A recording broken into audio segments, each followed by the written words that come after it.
প্রতি আন্তরিক কৃতজ্ঞতা।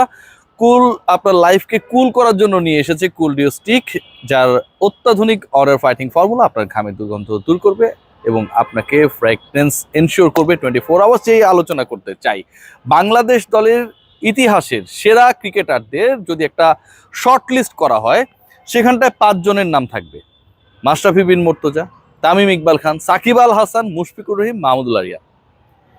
এই যে 5 জন ক্রিকেটার বাংলাদেশের ক্রিকেট হিস্ট্রির বিগেস্ট অ্যাচিভমেন্ট। তারা অনেক ধরনের সমালোচনা রয়েছে, অনেক আলোচনা রয়েছে যে তারা আসলে দেশের জন্য কি করতে পেরেছে, কিছুই তো করতে পারেনি।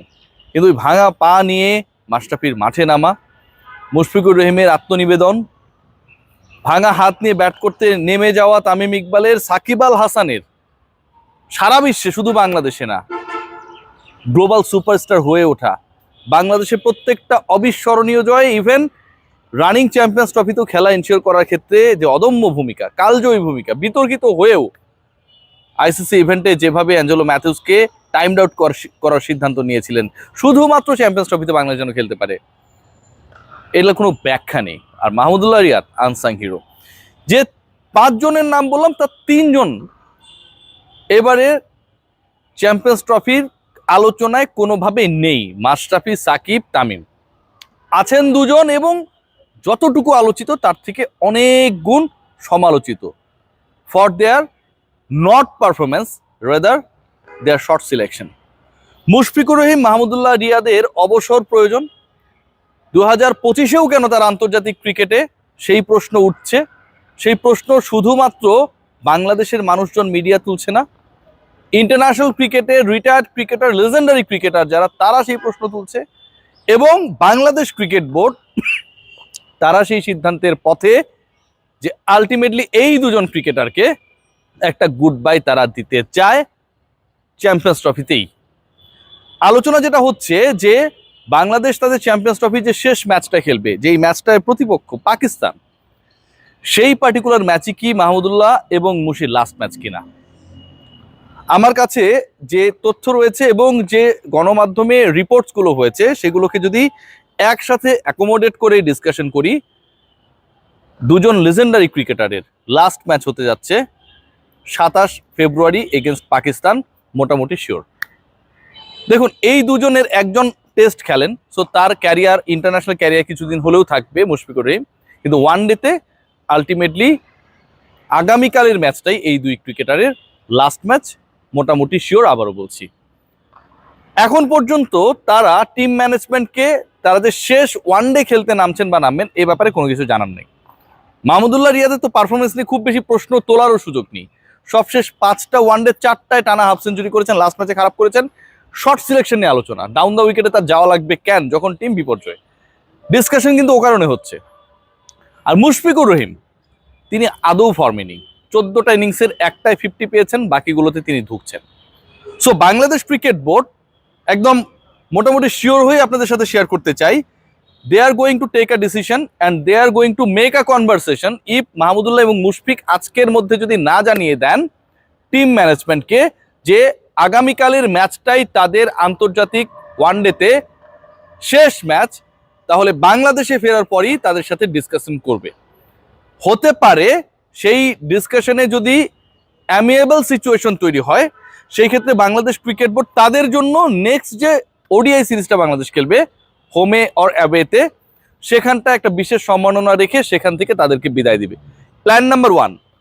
আর যদি অ্যামিয়েবলি কোনো কিছু না হয়, সৌহার্দ্যপূর্ণভাবে না হয়, তারা যদি মনে করেন যে এখনই তাদের অবসরের সিদ্ধান্ত নেয়ার মতো সময় হয় নাই, বাংলাদেশ ক্রিকেট বোর্ড তাদেরকে জাতীয় দলে আর বিবেচনা করবে না, সেরকম একটা ভাবনা রয়েছে। তাহলে কি দাঁড়াচ্ছে, চ্যাম্পিয়ন্স ট্রফির বাংলাদেশের লাস্ট ম্যাচ, মুশফিক এবং রিয়াদের লাস্ট ম্যাচ, তাদের আনুষ্ঠানিক ঘোষণা এবং ডিসকাশন উইথ দ্য ম্যানেজমেন্ট, সেটার অপেক্ষায় রয়েছে ফারুক আহমেদের বোর্ড ক্রিকেট অপারেশনস। কিন্তু তারা যদি সেটা না করে, সেক্ষেত্রে এই 2 জন ক্রিকেটার বাংলাদেশের ক্রিকেট হিস্ট্রির যত বড় লেজেন্ডারি ক্যারেক্টারই হোক না কেন, বাংলাদেশ ক্রিকেট বোর্ডের যে স্ট্যান্স, বিসিবি যেভাবে চিন্তা করছে রাইট নাও, যে তথ্যটা আমার কাছে রয়েছে, তাতে বিসিবি নিজেই তাদেরকে জানিয়ে দেবে যে তারা যেন নতুনদের পথ সুগম করে দেওয়ার জন্য ইন্টারন্যাশনাল ক্রিকেটকে বিদায় জানায়। এর থেকেও বড় ঘটনা ঘটেছে, এটা তো হচ্ছে তাদের বাদ পড়া, বাদ যাওয়া অথবা ইন্টারন্যাশনাল ক্রিকেট ওয়ানডেকে বিদায় জানানোর আলোচনা। ফিল সিমন্স, এই দুই পার্টিকুলার ক্রিকেটারকে আমাদের সহকর্মী পাকিস্তানে কাভার করছেন ডেইলি সানের মোহাম্মদ জুবাইর, তিনি যে রিপোর্টটা করেছেন এবং এরপর আমিও একটু খোঁজ নেওয়ার চেষ্টা করেছি, ঘটনা একদমই সত্য।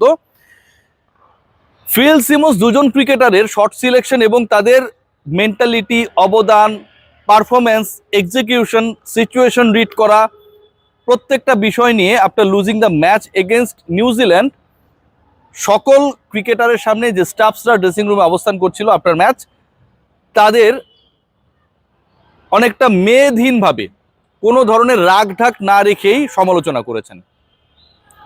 এই দুই ক্রিকেটার যদি তাদের রোল ঠিকভাবে প্লে করতে পারতেন, according to Phil Simmons, Bangladesh দলের এই মুহূর্তে হেড কোচের দায়িত্বে যিনি, তাহলে টিম টাইগার্সের স্কোরটা 300 অ্যারাউন্ড হতো। জুনিয়র ক্রিকেটাররা অবাক হয়েছেন যে অতীতে কখনো কোনো সিনিয়র ক্রিকেটার বাংলাদেশ দলে যাদেরকে ওই ট্যাগিংটা দেয়া হয়, তাদের সাথে বিদেশি কোচ এত ওপেনভাবে কথা বলে নাই, বরং সবসময় সিনিয়রদেরকে আগলায় রাখার একটা চেষ্টা, সিনিয়র ক্রিকেটার যারা তাদের সমালোচনা শুধুমাত্র তাদের সাথে ওয়ান টু ওয়ানে করা, এই ব্যাপারগুলো অনেক বেশি প্রচলিত ছিল। বাট ফিল সিমন্স সবশেষ ম্যাচে পরাজয়ের পরে সবার সামনেই রিয়াদ এবং মুশফিকের এক্সিকিউশন নিয়ে প্রশ্ন তুলেছেন, জুনিয়ররা সেখানটায় ছিল, এবং এটা ডেফিনেটলি ফিল সিমন্সের টেনিউরে এই দুই ক্রিকেটারেরই যে রিটায়ারমেন্টের ঘন্টা বাজার অপেক্ষা, সেই ব্যাপারকে ইন্ডিকেট করে খুব স্পষ্টভাবে। সো ওভারঅল যে সিচুয়েশনটা দাঁড়াচ্ছে, যে সিচুয়েশনটা দাঁড়িয়েছে, বাংলাদেশ ন্যাশনাল টিমের যে 5 জন পঞ্চপাণ্ডব বলা হতো, তাদের 3 জন ইন্টারন্যাশনাল ক্রিকেটে নেই, সাকিব, তামিম, মাশরাফি বিন মুর্তজা। রেস্ট 2 মাহমুদুল্লাহ রিয়াদ এবং মুশফিকুর রহিম, তাদেরকে বাংলাদেশ ক্রিকেট বোর্ড সসম্মানে বিদায় জানাতে চায়, এবং সেটা চ্যাম্পিয়ন্স ট্রফি থেকেই। যদি তারা সেই সিদ্ধান্ত না নেয়, বাংলাদেশ ক্রিকেট বোর্ডের অফিসিয়ালসদের সাথে আমার কথা হয়েছে, they are in a decision or they are in a thought যে বিসিবি থেকে আনুষ্ঠানিকভাবে তাদেরকে জানিয়ে দেওয়া হবে, আপনাদের time up, let's make your decision and make some chances for the youngsters যারা বাংলাদেশকে ফিউচারে সার্ভিস দেবে। কোচের সাথেও সম্পর্ক না, বাংলাদেশ ক্রিকেট বোর্ডও সোজা কথায় আর চাচ্ছে না মুশফিক, মাহমুদুল্লাহ তাদের ইন্টারন্যাশনাল ক্যারিয়ারকে কন্টিনিউ করুক। So this is the news, এবং আমার কাছে মনে হয় it's a big news. Last ম্যাচে মুশফিকুর রহিম খেলবে কি খেলবে না সেটা নিয়ে যাদের শঙ্কা রয়েছে, এটুকু অন্তত অ্যাসুরেন্স দিতে পারি, যেহেতু বাংলাদেশ ক্রিকেট বোর্ডের টার্গেটটাই হচ্ছে এই পার্টিকুলার দুই ক্রিকেটারকে পাকিস্তানের এগেনস্টে খেলিয়েই ভালোভাবে বিদায় জানানো। সো মুশফিকের খেলা নিয়ে খুব বেশি শঙ্কা নেই। সবাই ভালো থাকবেন, টেক গ্রেট কেয়ার।